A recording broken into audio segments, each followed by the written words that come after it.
I wanted to be an actor from the time I was an infant, and I gravitated toward those young guys who were doing the same thing, that wanted the same thing. And we used to sit around in coffee shops all over the city and just fantasize all the time. I mean, we fantasized about what we would say to Johnny Carson and Dick Cavett, and I once gave a fantasy that took an hour and a half to tell. I told Rob Reiner and a couple of other friends of mine about my production of Hamlet at the Mark Taper Forum in Los Angeles that takes me 6 months to put together, and how Laurence Olivier flies in to see it, and I get a Time magazine cover story, and I'm talking about how unique my production of Hamlet is. And finally Rob jumped up and said, "Rick, it can't be that good.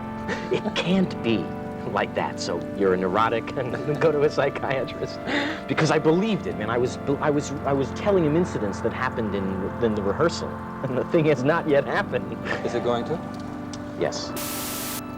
I actually think I do. The only thing I detected was that you were drunk. It's the only thing I saw at the time we met. And it was very brief, it was about half a second. We said hello, and that was it. I was drunk as well. And you're going to accept it? It was at Pinewood Studios.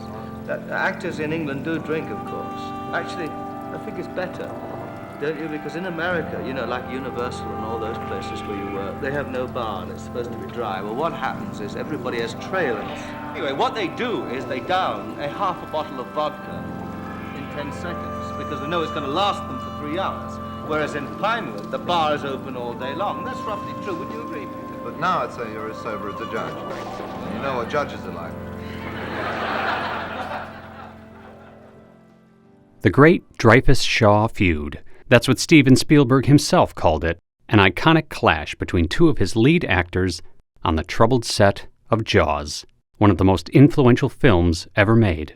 As we approach the 50th anniversary of its release, the time has come to ask the question, who was truly responsible for the tension? Was it Shaw, the hard-drinking veteran of stage and screen, Dreyfuss, the neurotic, arrogant rising star? Or was it simply the pressure cooker atmosphere of making a film no one believed would succeed? By piecing together quotes, behind-the-scenes accounts, and memories from those who were there, we may finally uncover the truth.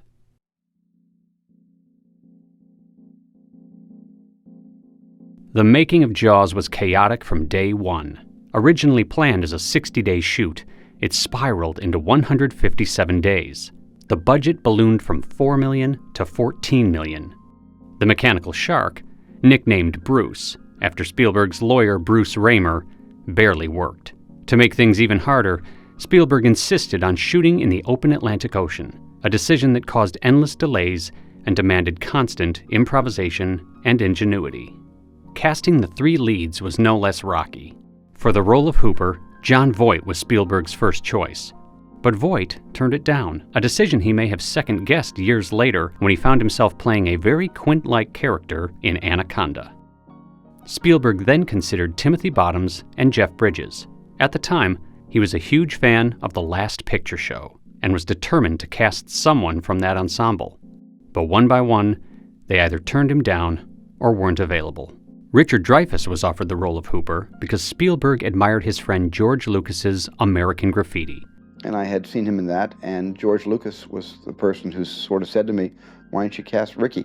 Spielberg arranged a meeting, but Dreyfuss wasn't interested. "You want to do this movie?" And I said, "No." And he said, "Why not?" I said, "Because I'd rather watch this movie than shoot it." He turned the role down twice, worried about being typecast. And then I went to see a film that I had done, The Apprenticeship of Duddy Kravitz. And I so hated my performance in this movie that I called Steven long distance and begged for the part. Once cast, Dreyfuss's insecurities quickly morphed into bravado. When he arrived on set, he proudly showed off a double-page New York Times ad featuring 30 glowing reviews of his performance, a move that didn't go unnoticed by the crew. Richard one day brought the New York Times onto the boat, and it had a double-truck ad with 30 reviews. Rick had had some success in the movie, and that Robert just couldn't stand that. That did it for Robert Shaw. That was, I think, the beginning of the Great Dreyfuss-Shaw Feud. Even before Jaws was released, Dreyfuss appeared on television and predicted the film would flop. He sarcastically thanked the producers and claimed he regretted making it. I did some talk show somewhere, and I said that the film was in trouble. I can write a book about the stupid things I've said. The only criteria that I have ever used so far is this going to be an interesting part? That's the only criteria. How does Jaws fit into that? I knew you'd ask me that. The character, as explained to me before we began shooting, interested me. And after you started shooting, what happened? I had made a mistake. This behavior, brash, insecure, attention-seeking, set the tone for how some, including Robert Shaw, would view him. Casting Quint wasn't easy for Spielberg either.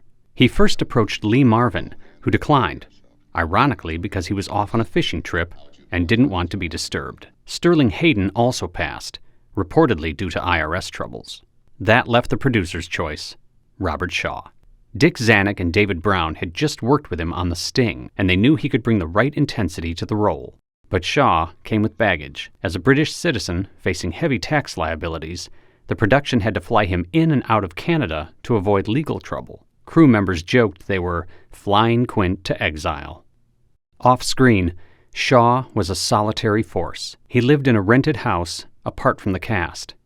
During the many downtime periods caused by the constantly malfunctioning shark, he would socialize with local fishermen and drink heavily. Is ever is on television. I'm never drunk in private life or at work, or we all know that. I mean, Always keeping himself slightly removed from the Hollywood circus around him. When he did spend time with the producers, it didn't always end smoothly. He was a very dangerous guy in his own way. Wasn't tremendously happy about being an actor, preferred writing. You know, he was a wonderful writer. Spielberg later recalled that Shaw and Dick Zanuck would often play ping pong. One day, after Zanuck won, Shaw challenged him to a fistfight, a situation others had to quickly defuse. Spielberg joked, if Shaw had gotten a black eye, that would definitely have put us further behind schedule. Shaw's competitive streak wasn't limited to the producers either. His friend and former co-star, Sarah Miles, also experienced it firsthand. So Robert said, come on. This is Robert Shaw now. Come on, Sarah. You promised me a game of ping pong. Come on. So now I happen to be extremely brilliant at table tennis. And we played the first game, and of course, I slaughtered him. So, change, he said. So we change ends. Okay, off we go. So we did another game. I won again. Change! Change! And now, I do know that he kept on saying change. We had probably played about 10 games by now. And I knew that I had to go, you're not checking anything until I won a game. You stay here until I won a game. So we played another game. Change! And then my husband and Mary Europe here. They said, what are you doing? The lamb's overcooked. But they had to drag him out of that room. I wasn't going to concede to him. Why should I?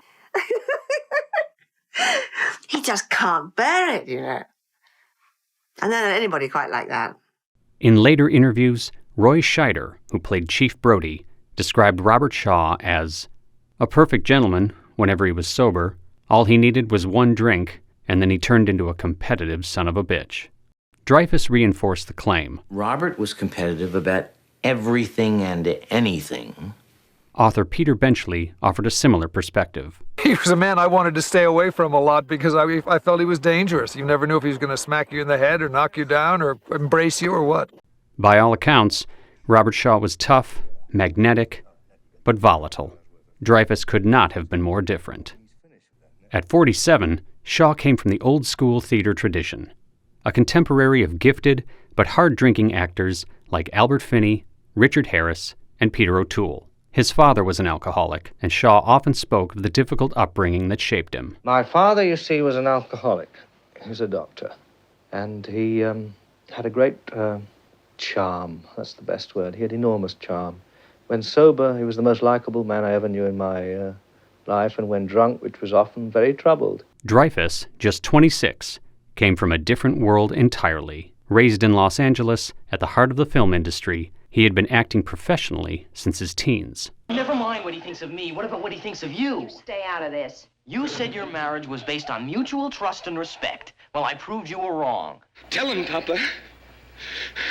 For God's sake, tell him, Marshal. Bright, fast-talking, and ambitious, Dreyfuss was already being hailed as one of Hollywood's rising stars. But beneath the swagger was deep insecurity, a young man desperate to prove himself, masking fear with bravado. Richard Dreyfuss, a wild, flamboyant stage man? Well, according to a reviewer in the Herald Examiner, you can't tell one gang member apart from another, except Richard Dreyfuss, who overdoes it as usual, playing babyface Nelson as a rabid pug dog. In contrast, Shaw, older and more assured, had a mature perspective on public opinion of him and his work. I accept that I'm too good a novelist to have instant appreciation.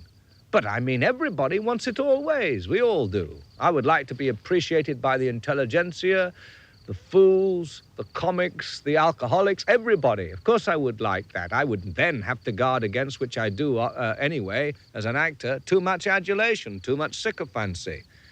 I mean, you know, I can work with a group of people who'll be trying to convey to me every day I'm the greatest actor on earth. Well, I'm not. Their clash wasn't just likely, it was inevitable.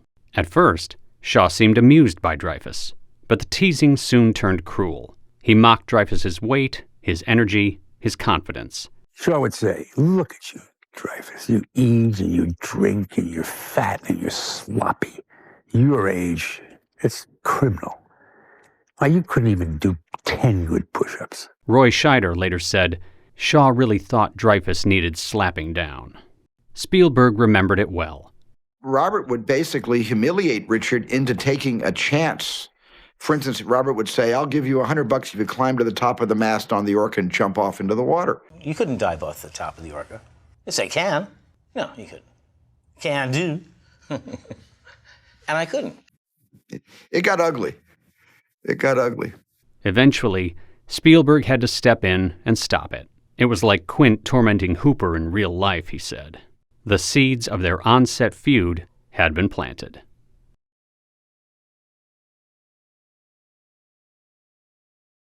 Shaw's drinking was infamous. He didn't like to drink alone.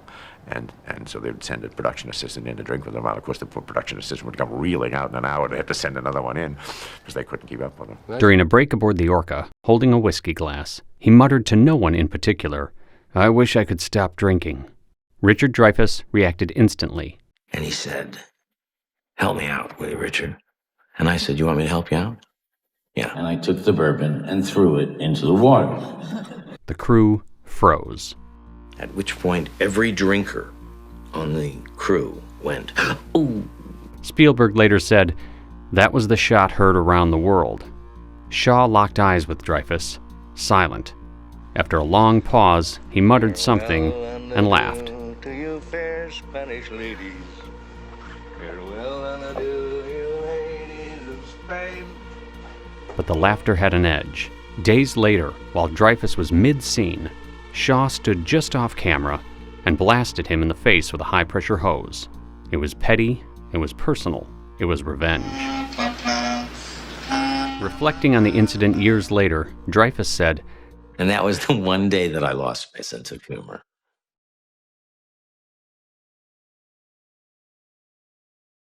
There was a breakthrough during the production of Jaws.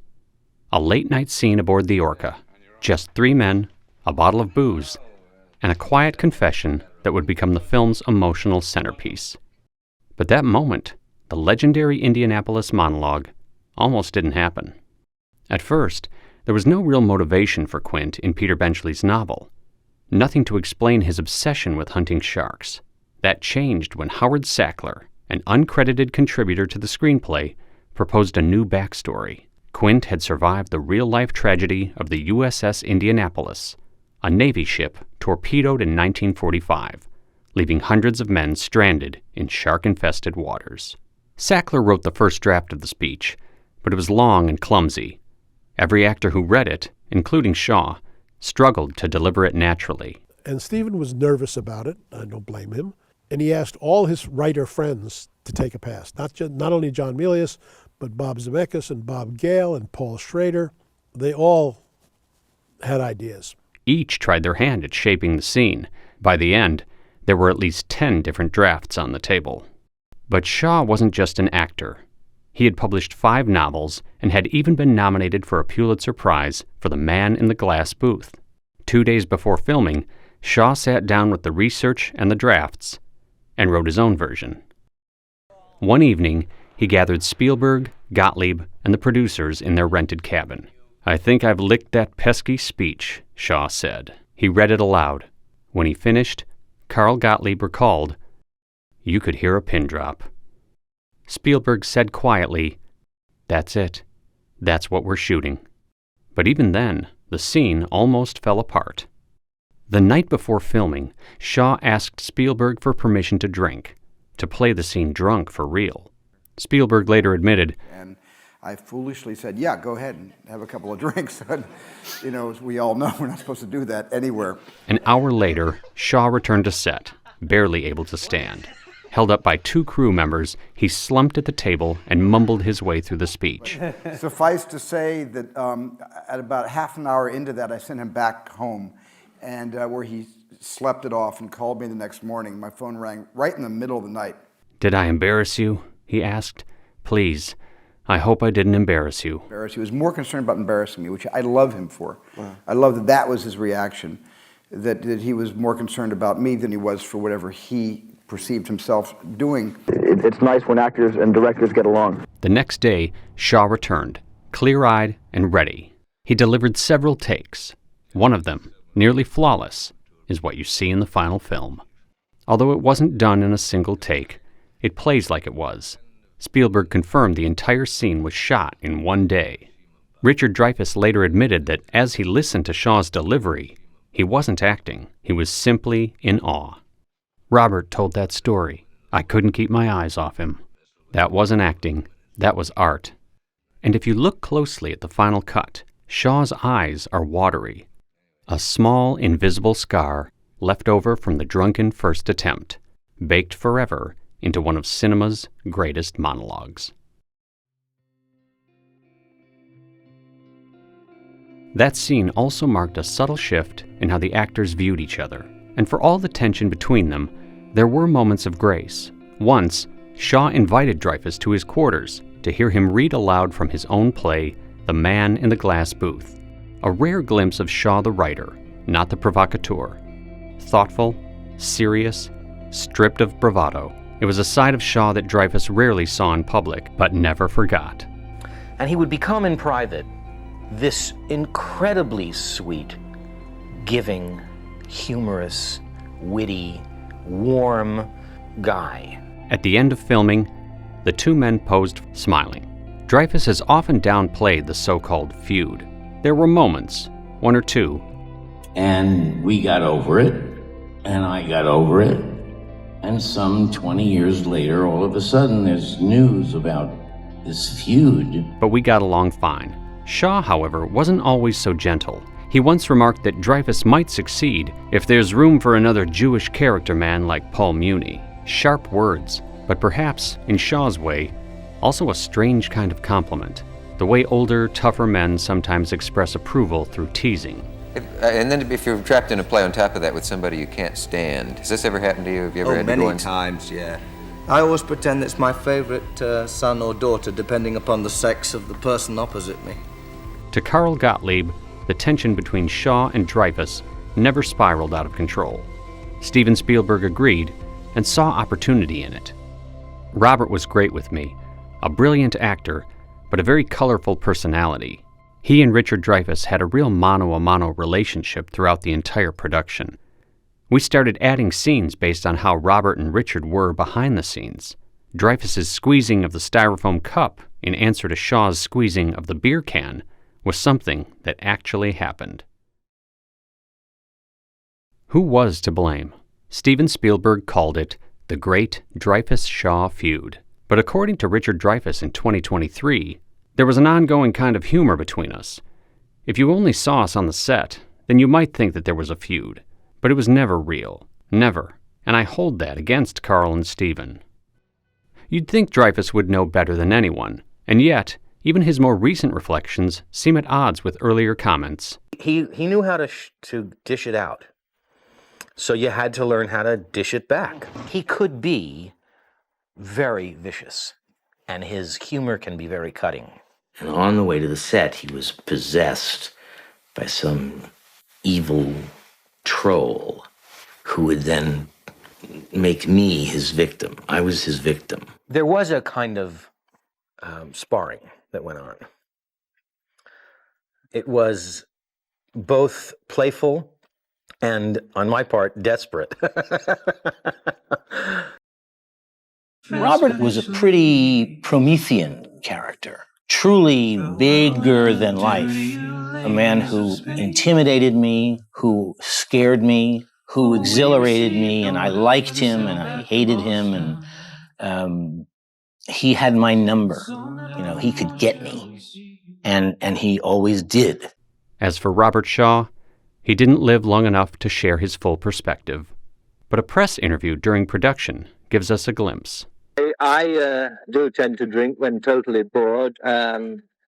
Roy does exercises, Roy Scheider, and sunbathes. Scheider does that, and Dreyfuss talks. Dreyfuss just talks interminably. Looking back at the coverage during the production and release of Jaws, there's no real sign of animosity from Shaw toward Dreyfuss.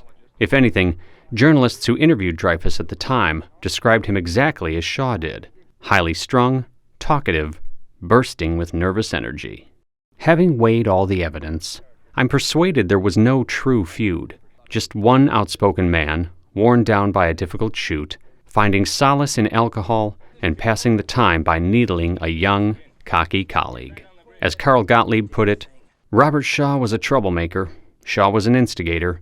He liked to get people riled up. Shaw wasn't one to hold his tongue. He spoke eloquently and unfiltered, about politics, about art, about people. He was far more intellectual and far more sophisticated than most of the people around him. If he had truly despised Dreyfuss, it's hard to believe he would have kept it to himself. But I don't think you should write that kind of book unless you learn also, this is going to sound terribly rude, and I don't mean to be anything but very gentle, to learn how to write a sentence, to stand. But all we have is, he talks, Dreyfuss talks, an observation, nothing more. Yes, Dreyfuss undoubtedly felt the sting of Shaw's barbs, but to Shaw, it was probably nothing more than a game, a way to pass the endless days waiting for a mechanical shark that rarely worked. What we do know is this: Shaw lit the match. He drank, he goaded, he blasted Dreyfuss with a fire hose. His barbs were sharp, his pride unshakable. But when he failed, when he turned up drunk and ruined the most important scene in the film, he didn't lash out. Instead, he called Spielberg in the middle of the night, asking, "Did I embarrass you? I hope I didn't embarrass you." Dreyfuss, young and raw, didn't always help matters. He mocked the film publicly, he predicted it would flop, he threw Shaw's drink into the Atlantic. Don't have to take this abuse much longer. But he never let it turn into bitterness. He defended Shaw, he respected him, he looked back without anger. Dreyfuss later said Shaw had his number, and maybe that was the truth of it. Two men from different worlds, clashing at the edge of greatness. Shaw, battling demons he could never silence. Thought, oh well, I think a lot of boys do think this. I've got 3 or 4 years to go to outlive my father, right? And I'd had this image for years. You know what I'm talking about? I thought, I must live at least as long as him. And so I've been sort of keeping going for those reasons. Dreyfuss, battling insecurities masked as swagger. There's an old interview with Robert Shaw on The Dick Cavett Show, years before Jaws. He sits opposite Dudley Moore and Peter Cook, and you can cut the atmosphere with a knife.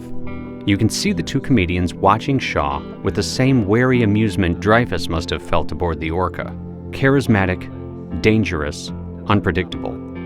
Years later, Dreyfuss clashed with Bill Murray in a similar way, but the outcomes were different. Dreyfuss called Robert Shaw brilliant.